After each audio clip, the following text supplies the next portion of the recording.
Bonjour à tous et bienvenue sur Donner Espoir TV. Alors aujourd'hui, dans cette vidéo, comme je vous l'avais promis à la précédente vidéo, on va parler des signes qui montrent que tu as encore une blessure qui n'est pas guérie à l'intérieur de toi. Dans la vidéo qui apparaît là juste, je vous parlais de pourquoi est-ce qu'il était important d'être guéri. C'était quoi les conséquences en fait que les blessures en fait du passé ont sur notre caractère, notre personnalité, et pourquoi est-ce qu'il était important en fait de commencer, de reconnaître cet état et de commencer en fait ce processus de guérison en fait, parce que ça affecte notre personnalité, qui nous sommes, ça affecte notre présent et surtout ça affecte notre futur si rien n'est fait. Mais une chose est de savoir toutes ces choses, mais une chose est de pouvoir mettre la main exactement sur mon mal, voilà, ou parce qu'il y a parfois des blessures où on pense qu'on a guéri, parce qu'en fait on a oublié, et c'est un oubli vraiment profond, où on ignore et on pense en fait qu'on a guéri, qu'on a été guéri, en fait c'est pas vrai. Et donc dans cette vidéo, je vais te partager 5 à 6 signes vraiment qui vont te donner des indications vraiment, pour te montrer que tu as une blessure à l'intérieur de toi qui n'a pas été guérie, qui est liée à quelque chose, et il faudra aller chercher, ou tu penses que tu as été guéri, mais cette blessure en fait n'a pas été guérie. D'accord? Donc voilà. Alors, le premier signal que je vais partager en fait avec toi, c'est tu réagis en fait tu réagis de manière disproportionnée, d'accord, à certaines situations. Par exemple, une remarque par exemple anodine, qui te bouleverse, une remarque qui est anodine mais qui te bouleverse profondément. Voilà.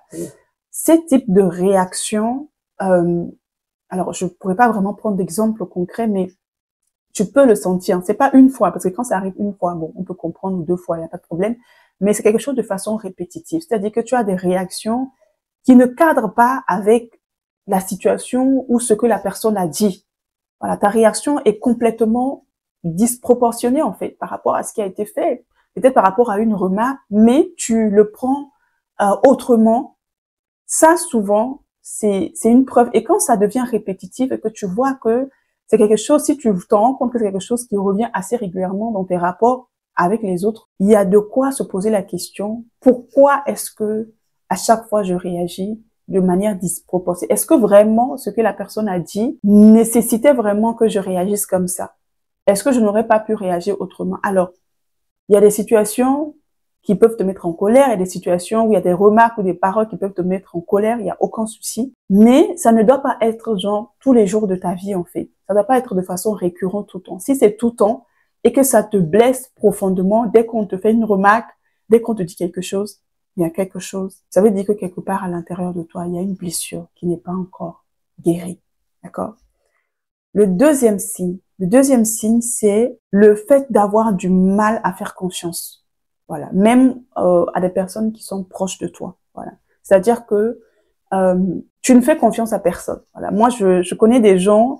Parfois, vous savez, comme je suis sur les réseaux sociaux, je lis beaucoup de commentaires parfois sur les posts, sous les posts, et tu vas entendre, parce que quand on commence à parler des relations humaines, il y a beaucoup de personnes, par exemple, que j'entends souvent qui écrivent: moi, c'est justement à cause de ces genres de situations que je ne fais jamais confiance à personne. Je ne fais confiance à personne, je ne fais confiance qu'à moi seul. En fait, quand tu lis ce genre de commentaires, tu perçois tout de suite en fait que c'est une personne qui a été blessée, une personne qui a vécu une situation où la personne a été forcément trahie, qui l'a blessée, la personne n'a pas pris le temps de guérir, et donc en fait la personne se dit bah tout le monde est comme ça, c'est pour ça que je ne vais plus jamais en fait faire confiance. Mais en fait, c'est pas normal en fait de dire que tu peux faire confiance en fait à quelqu'un, même à des personnes qui sont proches de toi, qui ont prouvé par A plus B qu'ils seront toujours là pour toi.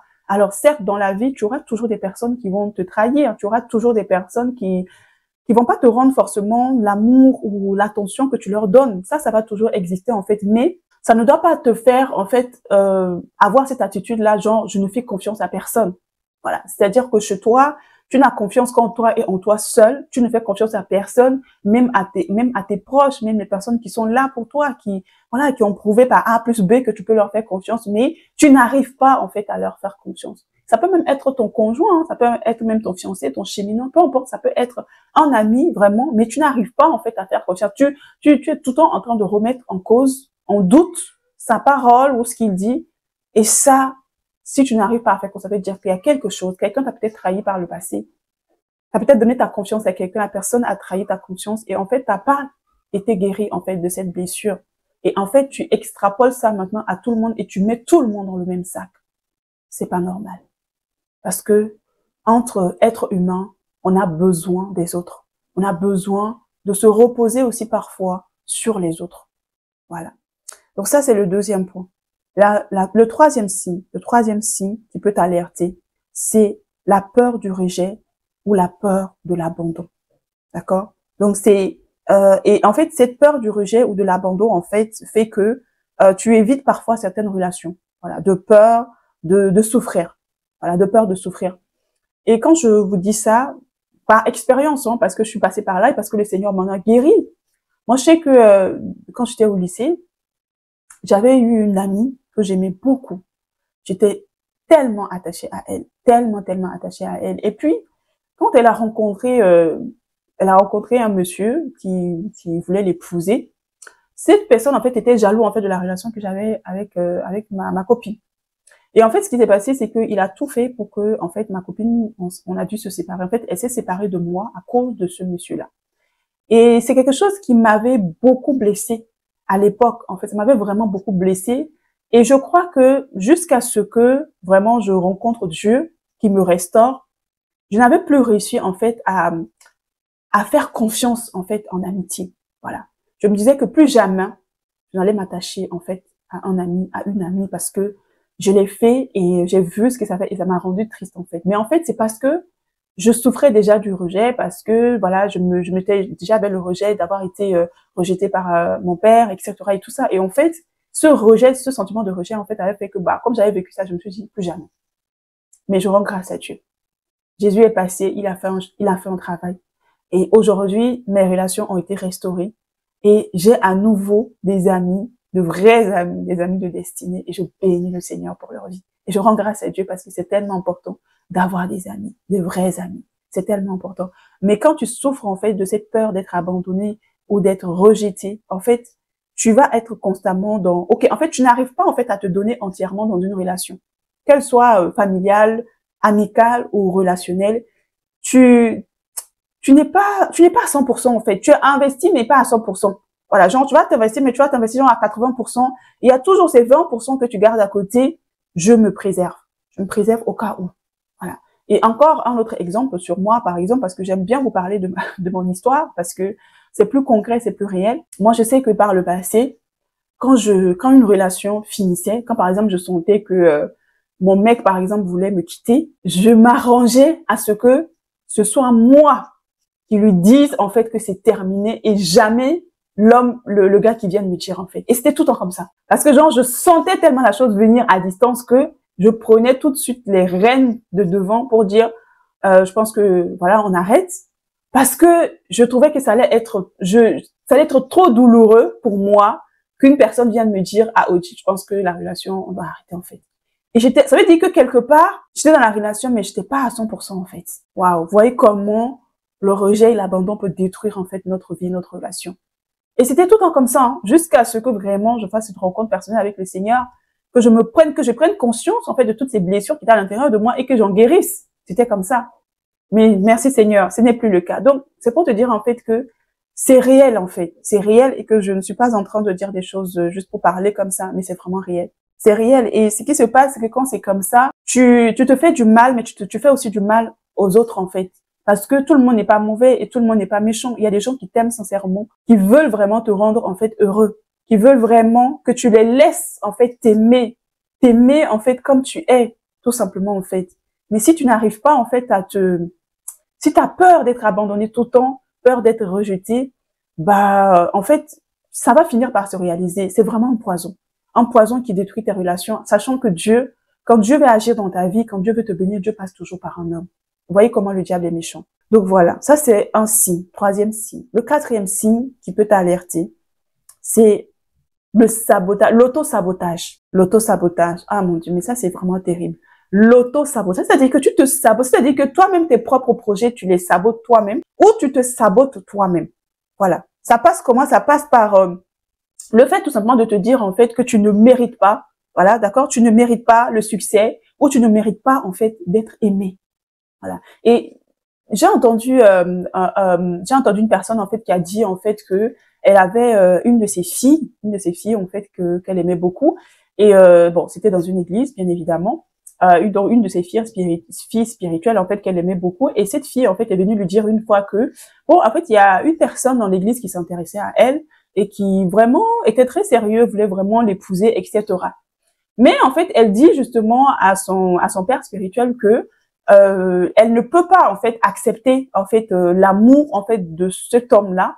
Pourquoi? Parce que il se trouve en fait que ce monsieur en fait était le fils d'un des plus grands riches en fait de la ville. Voilà. Voilà. Il venait d'une famille richissime, très posée, voilà. Et donc pour elle, elle se disait, en fait, elle a regardé le gars, elle a regardé d'où il venait. Elle s'est dit, je ne mérite pas, en fait, l'amour de ce monsieur. Je ne mérite pas, en fait, de rentrer dans sa vie. En fait, il est trop bien pour moi. Voilà. Il est trop bien pour moi. Il faut qu'il aille trouver une autre personne. Donc voilà, moi, je ne mérite pas que tel homme, il est trop beau, il est trop gentil. Moi, je ne mérite pas, en fait, qu'il s'intéresse à moi. Et heureusement, son père spirituel a discerné que elle souffrait de rejet, qu'elle souffrait de trucs, et donc du coup, ils ont travaillé sur ça, et puis bon, gloire à Dieu, ils ont pu se marier. Mais vous voyez un peu où ça peut pousser, c'est-à-dire que tu te sabotes toi-même, c'est-à-dire que tu te méprises, tu te dévalorises. Voilà, tu te dévalorises en permanence, et tu penses que tu ne mérites pas de réussir, que tu n'es pas capable de réussir, que tu n'es pas capable d'accomplir telle ou telle chose, sans même avoir essayé. Sans même avoir essayé en fait. Et ça, c'est vraiment de l'auto-sabotage, de l'auto-destruction en fait. Alors, si tu as cette tendance-là, ça veut dire qu'il y a quelque chose qui s'est passé dans ta vie. Soit peut-être des paroles que tu as entendues. Parce que souvent, l'auto-sabotage, c'est souvent des paroles blessantes qu'on a entendues. Qu'on a entendues peut-être soit de la famille, des membres proches de la famille, qui n'ont pas arrêté de te dire, voilà, t'es grosse, t'es trop grande, t'es ceci, t'es pas intelligent, tu n'arriveras jamais, tu peux pas réussir, etc. Et en fait, à force d'avoir entendu tout cela, c'est devenu un peu comme une seconde nature. Et toi-même, sans te rendre compte, en fait, tu te sabotes toi-même. Voilà, on accepte ces choses-là et en te les répétant, sachant que la Bible dit que la vie et la mort sont au pouvoir, en fait, de notre langue, en fait. C'est-à-dire que plus tu vas dire des paroles dévalorisantes sur toi-même ou même sur tes projets, dès qu'il y a une petite difficulté dans un projet, par exemple, que tu as commencé, tu vas dire, mais ça va jamais aboutir. Non, faut persévérer. Faut persévérer. C'est pas parce que ça commence mal que ça veut dire que ça va pas bien se terminer. Donc, ça, par exemple, c'est vraiment un signe qu'il y a un problème. Voilà. Donc, ça, c'est vraiment un signe. Et le cinquième, c'est vraiment, tu ressens un besoin excessif de contrôle. Voilà. Le besoin excessif de contrôle. Waouh. Ça, c'est vraiment quelque chose qui détruit beaucoup de relations, qu'elles soient professionnelles, qu'elles soient amicales, qu'elles soient amoureuses. Ce besoin besoin de tout le temps contrôler tout et tout, c'est lourd en fait. Et en fait, ça signifie en fait que tu as du mal à lâcher prise. Pourtant, le lâcher prise, c'est un fruit de l'esprit. Le lâcher prise, c'est vraiment un fruit de l'esprit. C'est vraiment un fruit de l'esprit. Voilà, tu as peur de lâcher prise parce que tu as peur que ça ne soit pas fait comme toi tu veux. Tu as peur d'être dessus. Tu as peur que voilà, que tout s'effondre. Tant que c'est pas toi qui es aux commandes, tu as peur que tout s'effondre. Tant que ce n'est pas toi qui fais, tu penses qu'il y a personne qui est capable en fait de faire la chose aussi bien que toi. Ça peut se ressentir sur le plan professionnel, ça peut se ressentir et c'est quelque chose qui pourrit parce que en fait, il y a pas nul n'est indispensable en fait. Nul n'est indispensable. Alors c'est une personne qui a cette tendance. Bon, souvent on a tendance à affecter cela aux personnes qui sont des personnalités bleues. D'accord? Je suis en bleu. Donc, j'aime bien que les choses soient bien faites, je suis dans la conformité, j'aime bien que les choses soient carrées, etc. Effectivement, on peut avoir tendance, ok, à s'assurer que bon, tout est, mais il faut pas confondre entre ce besoin excessif de contrôler et ta personnalité, et une personnalité bleue, en fait. Voilà, on peut être tout à fait une personnalité bleue et faire confiance. Faire confiance que l'autre personne peut faire bien. Voilà, je vais peut-être juste passer derrière pour regarder, mais on n'est pas dans le contrôle. On n'est pas dans, ok, on n'accepte pas que ça soit pas fait comme nous on le veut, mais ça c'est bien fait. C'est bien fait en fait. Et ce besoin de contrôle va parfois se traduire par et c'est ça qui amène souvent des abus.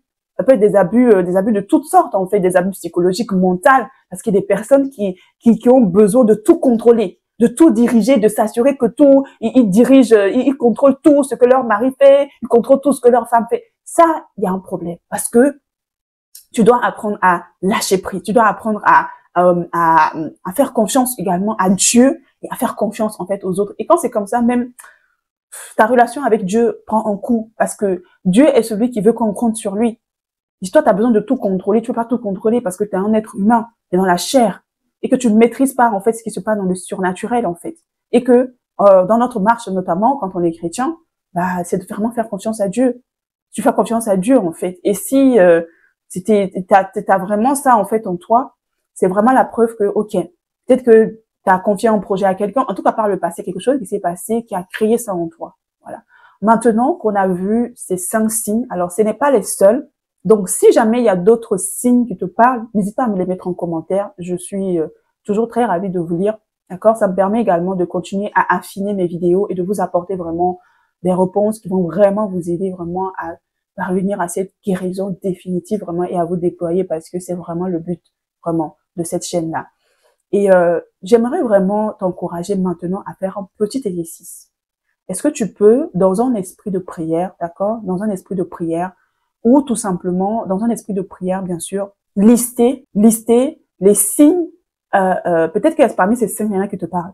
Est-ce que tu peux lister, par exemple, les signes qui te parlent le plus, d'accord? Commence à faire un travail d'introspection, d'accord? D'introspection de ta propre vie et de dire, c'est quoi les réactions, les comportements que tu as que tu trouves que c'est pas normal, que c'est pas conforme à la parole de Dieu, en fait. Ou que tu penses que bon, il y a des personnes dans ton entourage qui réagissent pas forcément comme ça. Donc, pourquoi est-ce que toi, tu réagis comme ça par rapport à... Liste ces choses-là, liste en fait ces signes, liste ces attitudes. N'hésite pas également à lister également les paroles blessantes que tu as pu entendre par le passé, notamment quand tu étais petit, d'accord? Les paroles blessantes que tu as dû entendre. N'hésite pas également à lister également les situations traumatisantes que tu as vécues, d'accord? Ça va te permettre de commencer en fait ce processus de guérison parce que la prochaine vidéo qui va suivre, je vais te donner les clés pour commencer à entamer la guérison. J'ai parlé d'abord de reconnaître d'abord qu'on est blessé. Et quand on a reconnu qu'on est blessé, il faut d'abord passer à l'identification de ces blessures parce qu'on n'a pas les mêmes blessures. D'accord? Une personne, ça peut être le rejet. Une personne, ça peut être la colère. Une personne, ça peut être, voilà, ça peut être autre chose en fait. Ça peut être la peur, bref, ça peut être plein de choses. Donc, on n'a pas forcément les mêmes. Donc, liste-toi ce qui te concerne en fait parce que là, c'est la deuxième étape en fait qu'il faut faire pour, une fois que tu vas lister, ensuite maintenant, je vais t'expliquer, bon là, la vidéo est déjà longue, dans une prochaine vidéo, comment est-ce que ça se passe maintenant? Parce que ça passe par là. Reconnaître, identifier, d'accord? Et ensuite, je vais te donner les autres clés dans une prochaine vidéo beaucoup plus détaillée et ça va t'aider. Mais déjà, fais déjà cet exercice-là. Je t'encourage vraiment à faire cet exercice-là. Demande au Seigneur de t'aider. Demande au Seigneur de t'éclairer. Demande au Seigneur de te sonder, de te montrer les comportements, les agissements, les paroles blessantes que tu as dû entendre par le passé. Écris-les. Note tout. Note tout. Et je te dis à la prochaine vidéo pour recevoir les clés définitives qui vont t'aider à entrer vraiment dans ce processus de guérison par la grâce de Dieu. Donc voilà, j'espère vraiment que cette vidéo t'a béni. En tout cas, n'hésite pas à la partager autour de toi. Et si t'es pas encore abonné, fais-le dès maintenant. Et je te dis à très très bientôt pour une nouvelle vidéo sur cette chaîne-là. Que Dieu vous bénisse.